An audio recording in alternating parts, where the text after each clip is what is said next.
Now that we're ready to turn, let's talk about our banjo position. Yes, this is called a banjo, and where we're gonna get started. So I like to get my piece round before I even touch the bottom of it, making my mortise or tenon for my chuck. Because if this is mostly round, you're gonna have a lot easier time with your mortise or tenon.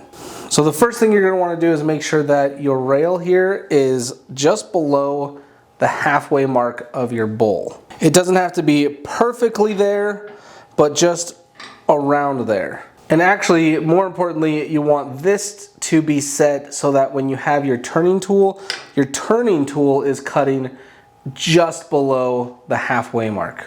So it's a good idea to have your tool with you and to be eyeballing that sort of area. You also don't want this rail super close to your workpiece, but you don't want it far from your workpiece. This, I would say, is too far because your turning tool has way too much of a distance to cover in order to cut this piece. And if you do get a catch or you don't have a good enough hold on it, you're going over. Obviously, you don't want it so close that your piece is going to hit in any way, but also this might be too close because my piece has nowhere to sit on this railing. So just enough to where you have a good place where your tool can sit and you don't have too much of a gap in between here. This looks pretty good to me. Now when I'm getting started on rounding my pieces off, I like to start on the corner here and round this off right here and then work my way down. You usually don't want to start in the middle, and I don't like to start on this side because I usually have less railing on this side and it could cause me to fall over. So I like to start here and work my way this way. When you're about to start your turning, you want to take nice, easy passes. You don't want to be digging this in and trying to cut off as much as possible because that's going to make you catch. And a catch is where you bite off more than you can handle or your tool can handle, and it causes your tool to jump up like this or kick back on you like this. So nice, easy cuts. You just want to kiss the workpiece as it comes around. Again, I'm going to stand away from the bowl when I turn it on and let it do its thing. I'm also going to switch to the front of it. You don't want to stand here. You don't want to stand in front of your bowl. You want to stand to the side of it. I'm just going to take my tool and start moving it towards my material until I can start feeling it kissing away at it.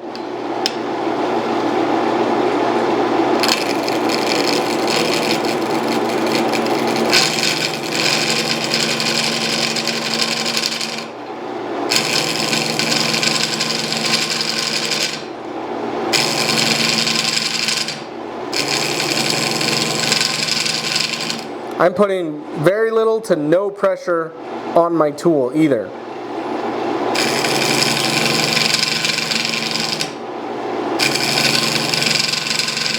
Now as you get comfortable with this, you can obviously start pushing on this more to seeing how much you can get off of your material, and you can start doing it faster.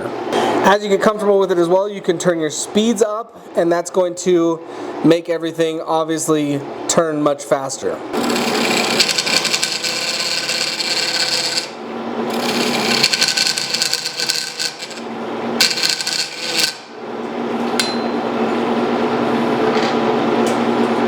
I think I have too much distance between my material and the thing, so I'm getting vibration, so I moved it just a little bit closer. I actually think I turned this up a little too much. I'm a little uneasy, so I'm turning it down a little bit.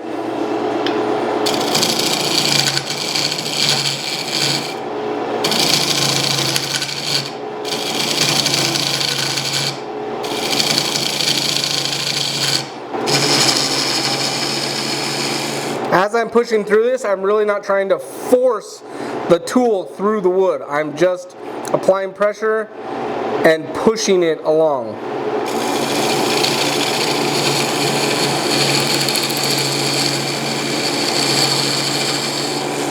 So now with these cleaner shavings,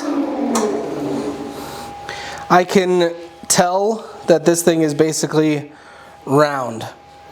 And we're not trying to get it finished, we're just trying to get it round or roughed out. So this thing is roughed out. It looks good now. Now we want to turn our attention to the base and a little bit of the shape of the bowl. So for my base, I'm going to carve out a mortise, something I can insert my chuck into and expand it to hold the bowl.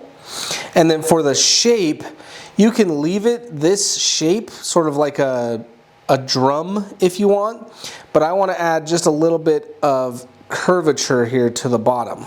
So instead of having my bowl be like a drum like this, I'm going to kind of take off this part here and round it just a little bit. So we have at least a little bit of a rounded bottom there. I hope that makes sense, but that's what we're going to try to do. We're going to take off this corner just a little bit and make it into a little bit more of a bowl looking bowl. So I'm going to be using my round tool, and I'm just going to be focusing from about here down. And as I start here, I'm going to start with light pressure, and then I'm going to be pushing my piece in, making more pressure. That's going to give me a little bit of that rounded feature there.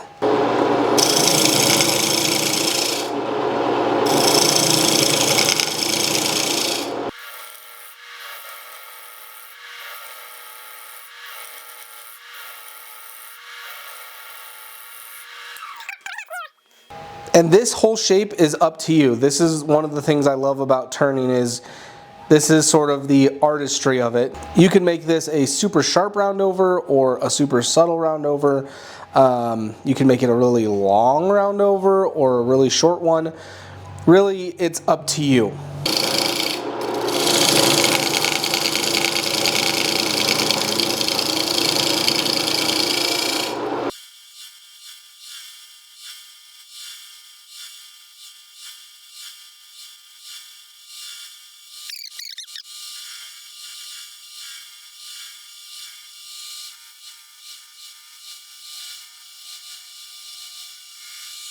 Okay, that is looking good. I'm really liking that shape.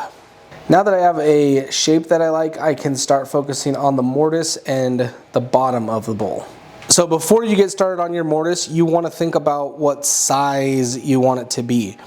That's going to have to do with your chucks and how far open you can make them. I would not suggest opening your chucks up as much as they can and making that your mortise. And I would also not suggest making them as small as you can and making that your mortise. Somewhere in between should be just fine. The next thing you want to think about after your mortise is your foot. So for example, here is a bowl that I did a mortise on and a foot on. And this little skinny part right here is what I would consider the foot. You need to consider how thick you want this foot, or how wide you want it, and how you want your bowl to look with that foot on there.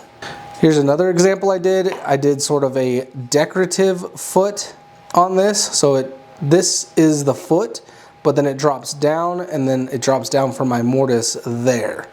So you could grab some calipers and measure out just how big you want your mortise to be, and then from there how big you want your foot to be. But as you guys know, I'm not the biggest fan of measuring things out and doing things particularly. So I just either draw where I'm thinking, or I just kind of feel it out. For this example, I will draw it out for you. So I know center is just about here. I'll take this and put it up. I'm thinking somewhere around here would be a good mortise. And then I think I'm going to carve away all of this and start my foot around here and make it decently thick like this. Something like that. So this will all be carved away. This will be my mortise, and this will be my foot. So before I get to cutting all of these, I like to take my diamond tool or just any sharp point of a tool, and I will put my marks on here. That way I have some sort of a reference and I don't need to worry about the pen marks. Now I like to start on the middle here, just because if I mess up my mortise I can still fix everything else.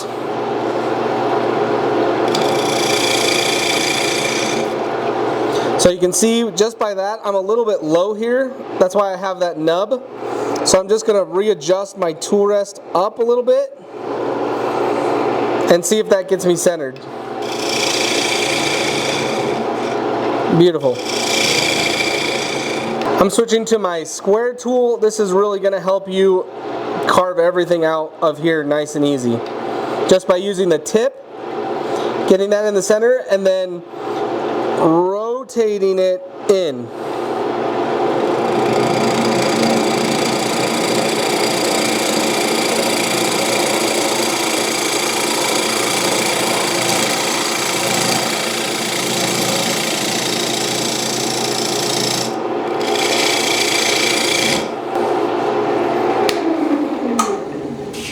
Okay, I want to bring you guys in real close so I can show you something very important.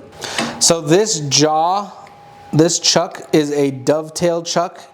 If you can see on the sides of it, it flares out just a tiny bit. When you are making your mortise like this, make sure that your mortise reflects your chuck, meaning that it carves into the mortise a little bit, so that way when you put your chuck in there and expand it, it can sort of lock into that. So there are a couple ways to get that done. I like to use my diamond tool, and I can just push the edge of that in there and it'll form basically the perfect shape that I need, since the diamond tool is that shape. If you don't have a diamond tool like this, you can use a skew chisel and more or less use it the same way. A mortise is not always recommended as the way to secure your bowl with your chuck. It's just the way that I like to do it. So now we're going to put our dovetail into there, and then I'm just going to turn the rest of this. You guys can watch and enjoy.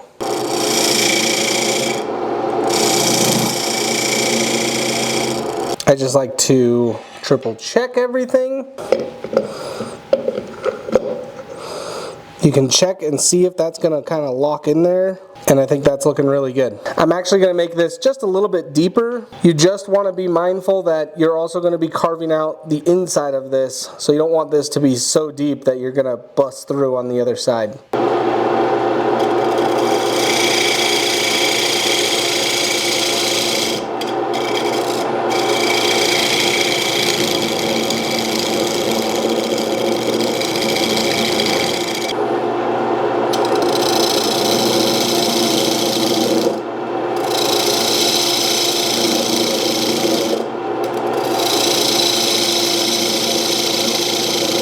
So now I've got my mortise, which is my place where my chuck is going to hold. I've got a recess here, which separates for the foot. And then I've got my other recess here. And now all I'm going to do is blend this corner in a little bit more and fine tune these areas and the foot.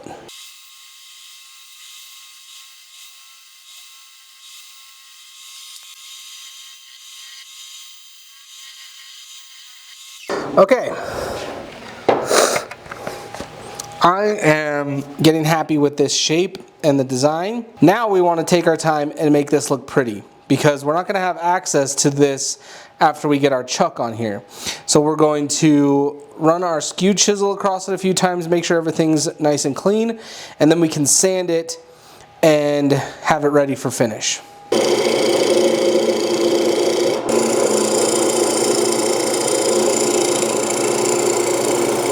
Few passes with the skew chisel and this thing's looking nice. Okay, now that we've got that done, we're gonna run some sandpaper on this to get it ready for finish. With this skew chisel, we were able to get a very nice clean finish, you can see. So we're gonna start our sandpaper at 150, 180 and work up to 220. So one thing to think about while you're sanding is you don't want to stay in one place for too long, and you don't want to hold your sandpaper to your piece for too long, because your sandpaper will heat up and it will burn your fingertips. I'm taking a shop towel and I'm just wiping off all the dust, and then I'm gonna spray this so I can raise the grain and finish sanding it. All right, we are sanded up to 220 and I am loving the look of that. Like I said, I'm not too worried about from about here over, because once we flip this, we're gonna have to return this whole side into this bottom. And now that we've made it to this part, we can flip our bowl around and start turning the other side. So now I can show you guys why hot glue is awesome. Now, obviously that hot glue was strong enough to hold the bowl on and to allow us to carve everything. And all we have to do is take a chisel, get it underneath there, and pry it up. And off it comes. Now you can see I have a little bit of residual plywood here, but I can just turn that away, or if it really bugs you, you can just chisel off the rest of the hot glue. And remember, before we turn anything, turn your lathe speed all the way down. Especially when you're first mounting your bowl to your chuck, you definitely want this thing to be going as slow as possible, just in case you don't have a good connection. Now we'll take our mortise and our chuck. We want to make sure that this is sitting nice and flat in there. You can kind of turn this and see if it's going to be decent, which it looks like it, and it should be.